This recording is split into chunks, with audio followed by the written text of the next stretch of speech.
Welcome to the Texas High School Football Coaches Show on Lone Star Gridiron. I'm Chris Daly, and it's my belief that the men that make up the fraternity of Texas high school football coaches are much more than a bunch of thick-necked guys with whistles. They do so much more than teach technique and the X's and O's of football. They take young boys and change them into young men of character. They get kids to believe in themselves, to trust others, and to put others ahead of themselves. Texas high school football coaches are unique in how they impact the lives of these athletes as well as the generations those kids touch. In this show, I sit down with a different Texas high school football coach each time and learn about them. Not their record, not their on-field accomplishments, but who they are and what they believe and what it means to be part of the greatest sport in the greatest state.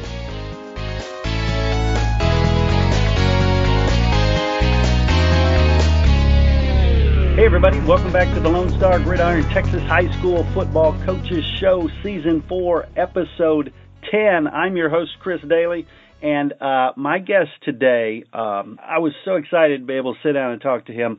Coach Mark Soto with the San Marcos Rattlers is not only someone I consider a good friend, but he was so influential and helpful in the book about D.W. Rutledge, Rocket Man, because he is a former Converse Judson Rocket. We will hear more from him right after this. Hey, I want to give a big thank you to this season's title sponsor, Mecca Sportswear, where they are all about celebrating achievement. They're honored that so many high schools, colleges, and universities have chosen Mecca's products to represent their institutions. Mecca supplies you with the very best in custom letter jackets, chenille letters, patches, blankets, banners, pins, certificates, and much more to motivate and celebrate achievement in athletics, academics, or the arts. They create high-quality custom awards that will fit your budget. To see why so many great schools around Texas choose Mecca Sportswear, call Sherry Armstrong or Billy Armstrong at 210-651-6592. Mecca Sportswear, the premier suppliers of letter jackets and awards for over 40 years. Rocket Man, the story of D.W. Rutledge and the Judson High School football dynasty, is a must-read. It provides complete coverage of every game coached by Rutledge, but more importantly, tells the stories of the impact he has had on the tens of thousands of students, parents, coaches, administrators, and fans. Dr. Charles Breithaupt and Chris Daly, both well-known in the Texas high school football community, joined forces to tell this much-needed and inspiring tale. Get your copy now at rocketmanbook.com. All right, everybody, join me in welcoming Coach Mark Soto from San Marcos to the show. Coach, how are you doing today? I'm doing great. Appreciate you having me on the show. Oh, you bet, you bet. As you know, the show's not about your team, and I promised during coaching school I'll ask you about your team, but today I just want to talk about you and your beginnings up to today. Mm-hmm. So let's start with football itself. When did football become a part of your life? How young was that? Well, I remember playing in the sandlot. I had a neighbor up the street that had a big old backyard, so we'd always go back there and play. And I remember running around trying to be like Tony Dorsett and Roger Staubach and those type of things. And that was probably 4th, 5th grade around then. But I didn't start playing football till 6th grade. And the only way that I would play, the only way I'd move into San Antonio Converse area was if I could play football. And I wanted to play for the Judson Rockets, but I also wanted to play, Pop Warner ball for the first time. So 6th grade, the deal was made with the parents that we'd move from Stockdale, Texas to Converse, Texas, and only if I could play Pop Warner football. And I started playing with the Northeast Mustangs in San Antonio, where there are actually a lot of kids that went to Judson played for that team. And I remember being 1986 city champions, but we couldn't go to Florida to play because we just weren't smart enough. Back then, you had to have grades and you had to have fundraising, and we didn't have the grades or the fundraising, so we didn't get to go to Florida and play in the World Championships. Nice. So, and then eventually you went on to play at Converse Judson, right? Talk about that a little bit. Converse Judson is just a unique place, man. I think there's a lot of programs that are patterned after what we did there. So to be on the inside of it and then coach there later on in my career really drove the foundation and the pillars of what the Judson program were all about. Playing there was amazing. You had Coach Rutledge and all of his coaches. They were just phenomenal coaches that would always build you up and not tear you down. We had phenomenal players that stayed out of trouble, and we kind of stayed together. It was more of a brotherhood than a team. Whereas we'd all spend the night over to each other's houses, or we'd keep each other from going to those stupid parties and things like that would happen. We'd take care of each other. You were always at the lunchroom together. We were always in practice together. We were always at the school functions together. So it was just a unique time to play football in the state of Texas. That was the late 80s, early 90s, where Judson was really starting to become prominent, and just being part of that whole history is something special for me. Right. And did you play at the next level? Yes, we did. After football, not a lot of colleges want a 160-pound linebacker that's 5'9" and not going to grow very much. But luckily, Coach Rutledge did me a favor and got me in the San Antonio All-Star game, and that's where I got noticed by Missouri Valley College. Great story. Coach Pasterchick, who passed away, he was St. Gerard's coach in San Antonio, well known. And I remember after practice, probably about the third practice, one of the college recruits from Missouri Valley come up to me, and we're on the 50-yard line. The coach broke the team, and we're starting to walk, and Coach from Missouri Valley comes up, and he's talking to me about, hey, possibly going on a visit up there. Coach Pasterchick comes up, and he gets in between us, and he grabs me by the neck, and he grabs Coach by the neck, and he starts walking. And we start from the 50, and we get to about the goal line. And after he's done giving his speech about how good of a player I am and how he's watched me my whole career, the coach goes, well, that's all I need to hear. If you want to come to Missouri Valley, we got a scholarship for you. And took a 50-yard walk to get a scholarship to go to Missouri Valley. And went there 4 years. By the time we left there, I say we because we started with about 4 Rockets that went there. And by the time we left there, it was about 12 Rockets there, and we won a conference championship in the HAC conference in the middle of United States. Nice. And so when did you decide you wanted to do coaching as a career? Well, that's a great question. I think I was probably 8th grade, 9th grade, 10th grade, somewhere in there. I looked in the mirror. I saw how big I was. I looked at my parents and saw how big they were, and I was like, I ain't going to the NFL. And I had such great role models. I mean, just from the beginning of my junior high career at Kitty Hawk Junior High, the coaches were just, I mean, to me, they were just, I was enamored with them. I mean, I watched their every move. I watched what they wore. I watched how they talk. They were just very cool people at that age. Like, man, I could be that. Yeah. And as I got into ninth grade, and we got moved up to varsity athletic period, and I was around Rutledge and his staff more, it was just that cemented. Like, man, this is what I want to do. I want to stay with the game of football as long as I can. I'm not going to play in the NFL. I'll be lucky to play in college, but I can start watching this guy and emulate this guy and learn anything he's got, And I think it was proven throughout my career. If you go and ask a Coach Rutledge or a Coach Belter or Coach Fott that coached me, they would say I was a coach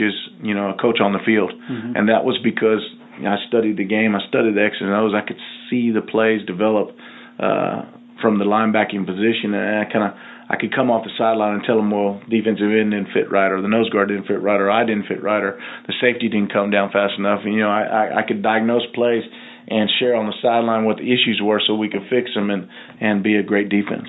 Nice. So if you could, from graduating college, take us stop by stop every position you've held to today. Okay, that sounds good. Well, I was a journeyman. I got into the profession, and I knew I wanted to climb the ladder as fast as I can, or as fast as I could. So as soon as we got out of college, I went to talk to Rutledge, and he said, well, I can get you on at a junior high.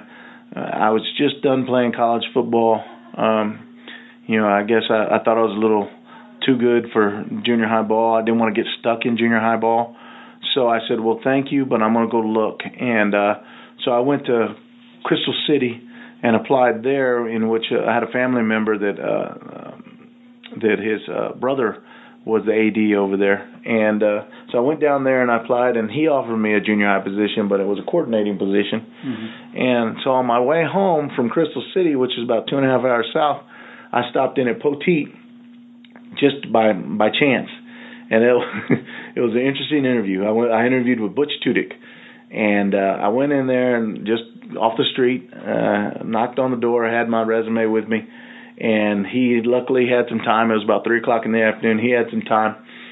I walk in there. He sits down, and this is old Coach Butch Tudyk was a St. Mary's grad, been around for years. He got a big old chaw in his lip, and he's got a spittoon on the side, and he leans back in his chair, he grabs my resume, and he spits in the spittoon, and he's reading the resume, and he spits in the spittoon. He goes, you know Coach Arnold? And Coach Arnold was one of my references. I said, yeah, I know Coach Arnold. He's the AD at Judson when I was going there. Spits in the spittoon. You know Coach Rutledge? I said, yeah, he was my position coach. He coached me for 3 years. He stood behind me and barked at me every day. I got a position for you. It was a 5-minute interview. A 5-minute interview. I got a position for you. I got somewhere. He goes, do you mind doing a little junior high basketball and varsity and JV football? I said, that's perfect. And that really was perfect. That's what I was looking for. I was looking for a smaller school to start at because I knew I couldn't get on at a 5A. So they took me on. I drove 58 miles a day one way, so 100 and whatever back and forth, 116 back and forth in the first car I ever bought was a 1995 Jeep Wrangler with no air condition.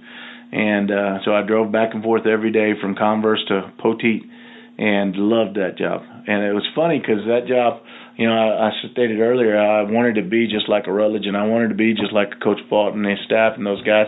Well, back then, it was 1995. I think the time for the polyester shorts had gone with the big waistband, the bike shorts. Right. I think that was gone, but by golly, I was going to wear some polyester bike shorts, and I sure did. And that first day, I took them off and threw them away as fast as I could. They rubbed me so raw, it wasn't even funny. So I never wore them bike shorts anymore. But I spent 2 years at Poteet, and it was a good 2 years. The first year, I was an assistant coach. The second year, I was the defensive coordinator. And after 2 years at Poteet under Phil Kemp, I went to Seguin, Texas with Mark Smith. Mark Smith had just taken over that program. And I got on there and coached linebackers, and Mark Smith was part of the staff. Danny Aguilar was part of the staff. Ricky Mott was part of the staff. Anthony Boykin, Juan Morales. These are all coaches that have had head coaching jobs or defense coordinator jobs in different areas now. We had a really great staff was put together there. And that's where I learned a lot of my 3-4 stuff there.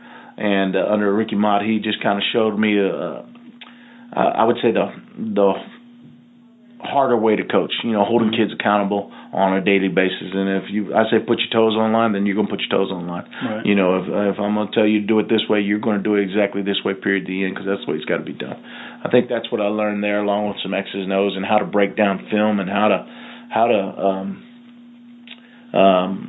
get ready for games, get game ready lists and things like that. I learned a lot of coaching there, which was important. I was always good at relating to kids because I was young as the kids.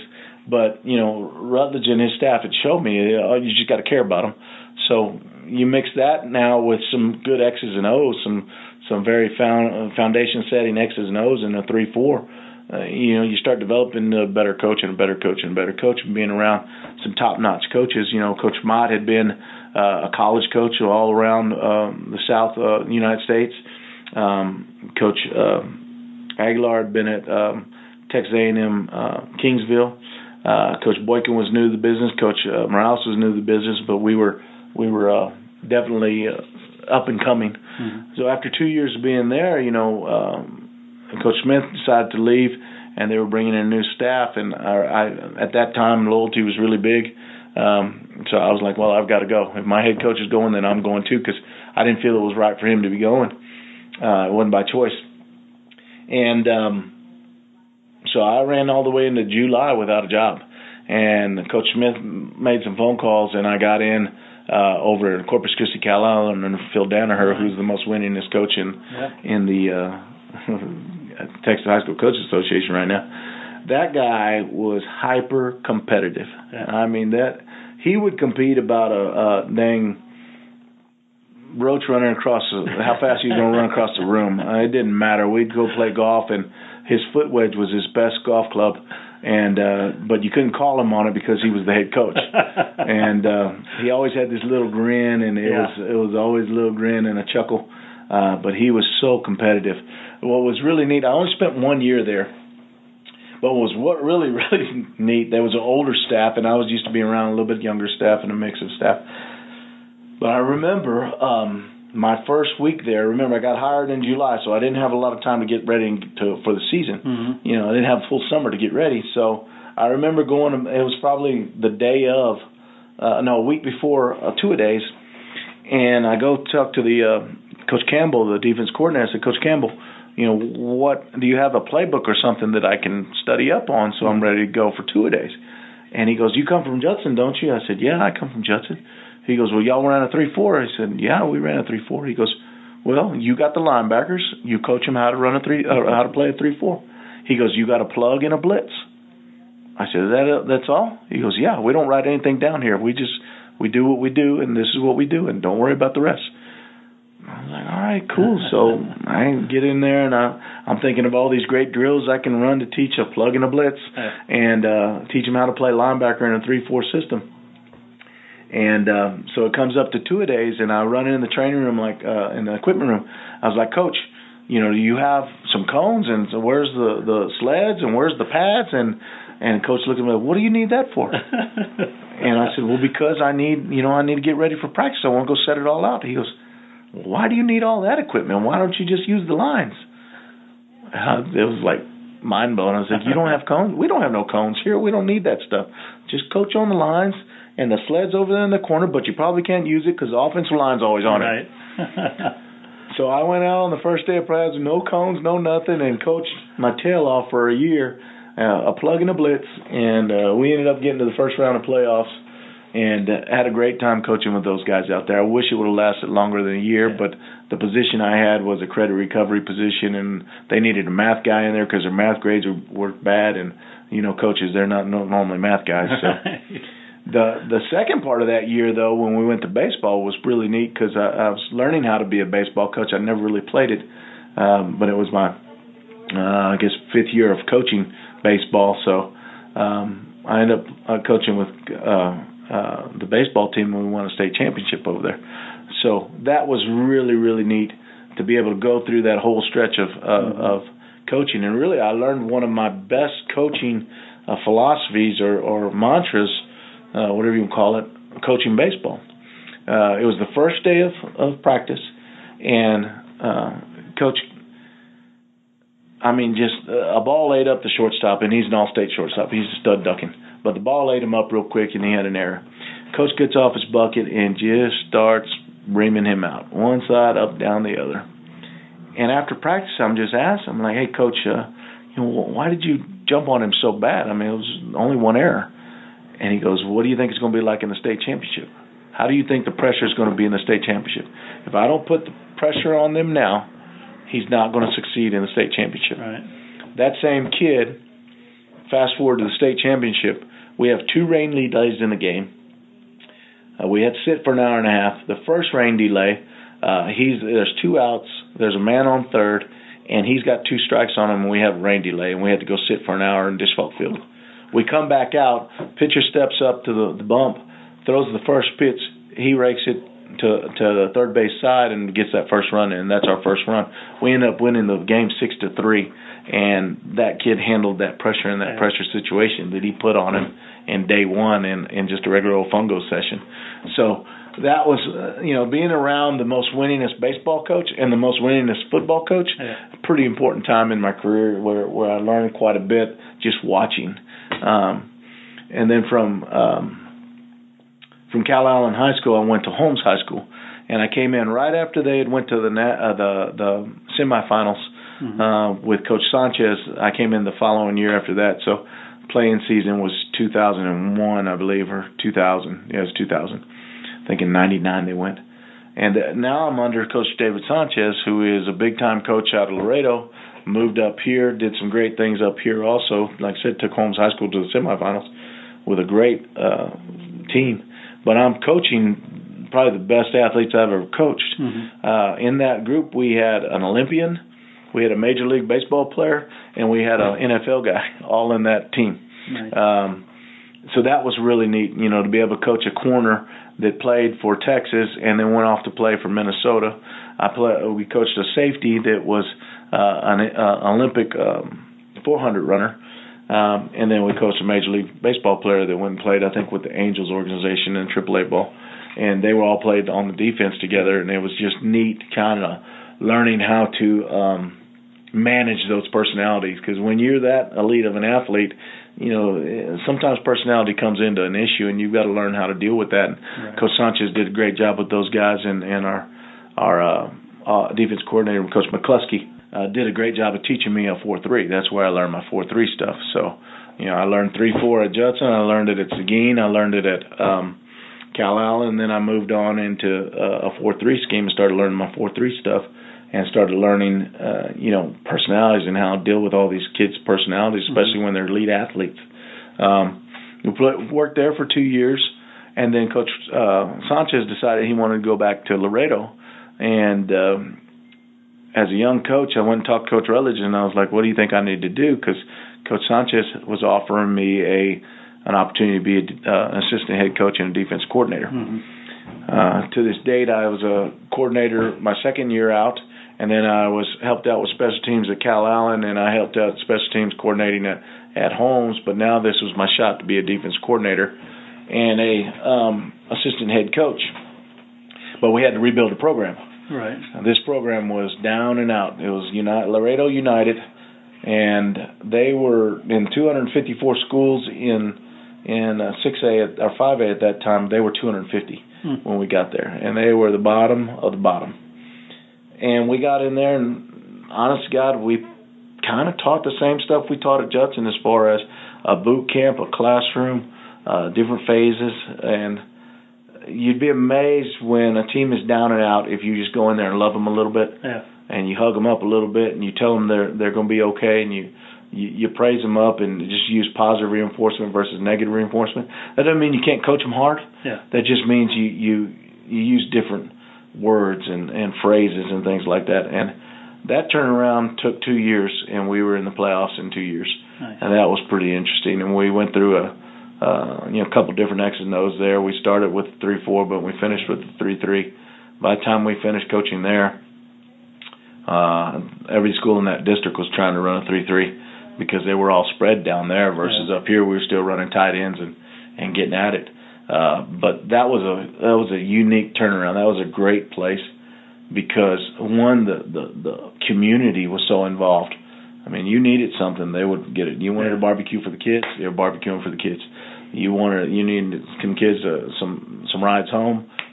Somebody's dad was going to step up and take them home, and it was just a very unique place to be and a unique time where athletics and football was changing there, where they were getting a lot more competitive and being able to play with the San Antonio schools and the schools down in the valley and things like that. So it was a really pivotal time for Laredo football, and to be a part of that, that was pretty neat too. And in that, in working down there, I also worked for an arena football league. Nice. AF2, if you remember that. I was involved in AF2. In the spring, my last year there my second year there at United, I got into coaching arena football with the Laredo Law, And we had a full game schedule. We played in Kansas, we played in Florida, we played in Oklahoma, we played in the Valley. And my normal work week that spring, thank God Coach Sanchez let me do this, I would go in on a Monday for school, and after Monday night we'd have a day off of arena ball. Tuesday we'd practice after school. Wednesday we'd practice after school. Thursday we'd practice after school.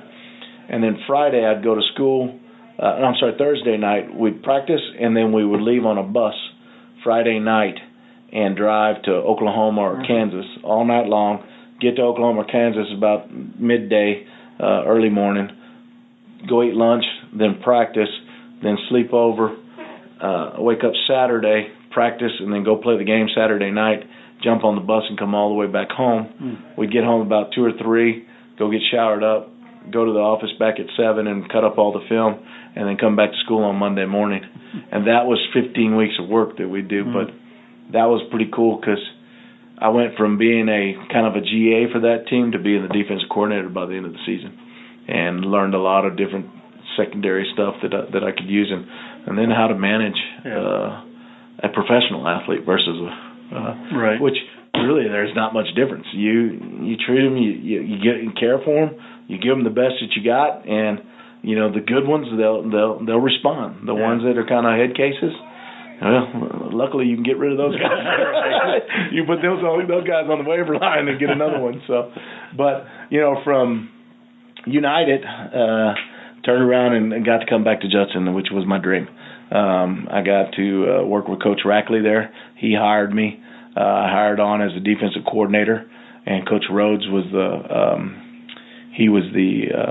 assistant head coach, so he called the defense, but I coached the linebackers. And then Coach Rhodes left after a year or two, and then I took over as a assistant head coach at Judson and stayed there for 7 years, and was able to go to state twice. We went once in 7, and then again in, I want to say 10. 1 year I was not the defense coordinator. The next year I was calling the plays. We lost 10-13 against Euless Trinity, and then the first one in 07 we lost 28-14, I think, to Euless Trinity. Excuse me. And that was a unique experience, being back home. Still lived right in the neighborhood. Built a house right there in Converse. Still live in that house, 14 minutes away from home. So I was able to see a lot of great athletes go through there, and I was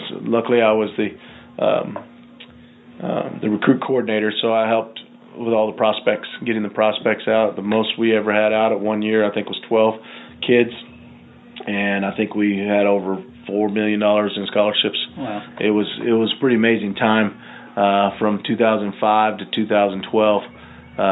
It was just, that was home. I didn't know anything but red and gray.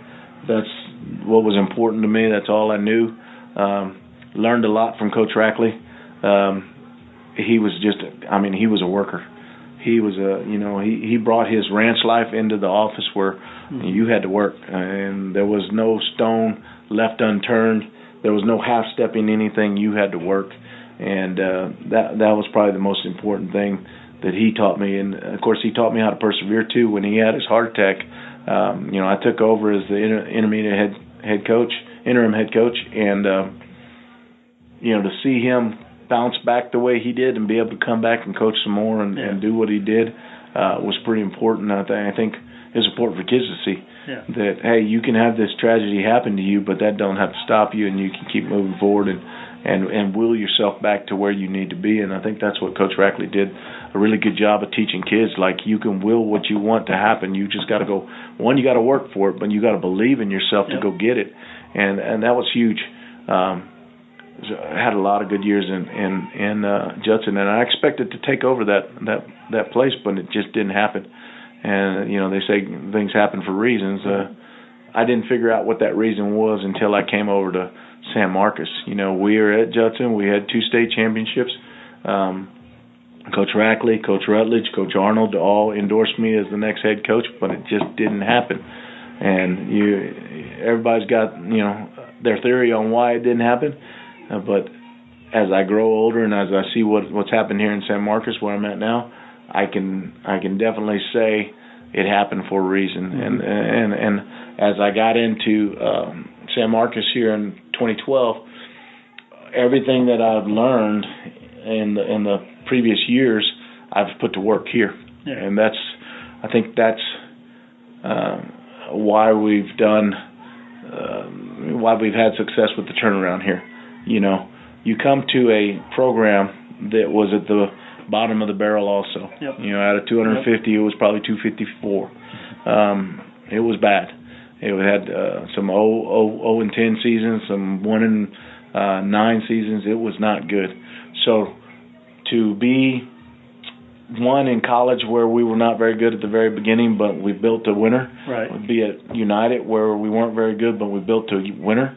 To be at Poteet where we started 4-6, but built a winner. Just all these places where we built a winner. To be able to come in here and look the kids in the eye and say, I know where you've been, but I also know where we can go.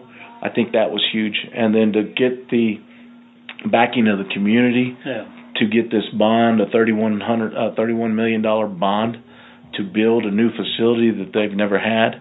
I think that took a lot of trust out of the community, but that also took a lot of good coaches, staff coaching, working their tails off and showing these kids we loved them. I remember my secretary, her son was a football player when I got here.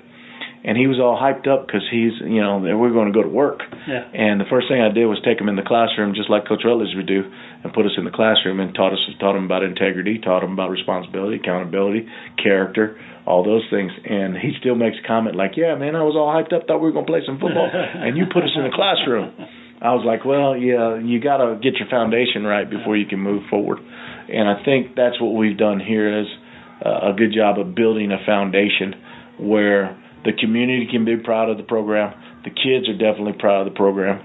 And that's what helps us sustain through these lean years where it's tough when you get moved into a new district. Yep. And you're a district champion one year and then you're a 1-9 the next year.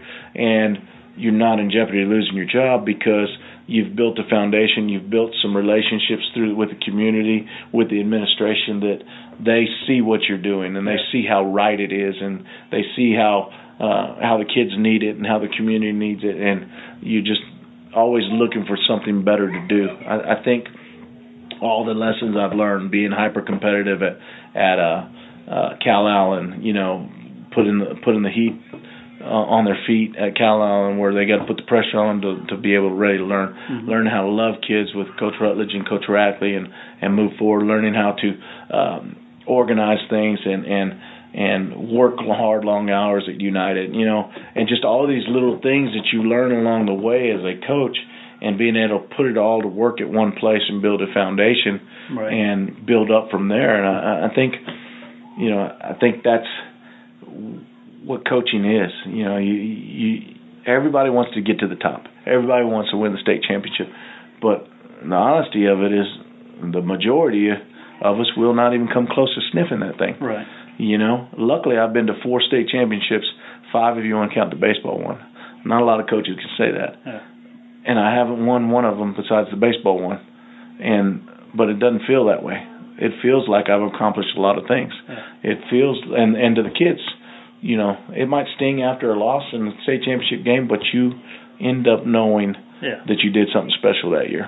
And I think that's what we're doing here in San Marcos. Whether it's a district championship or whether it's just getting in the playoffs, that's where their success feeling comes from. Yeah. I think for the community, though, when I ask them, what is success to you, their thought of success is building up a kid and mentoring him into manhood.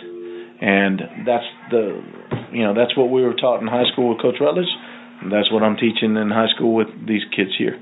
So it doesn't.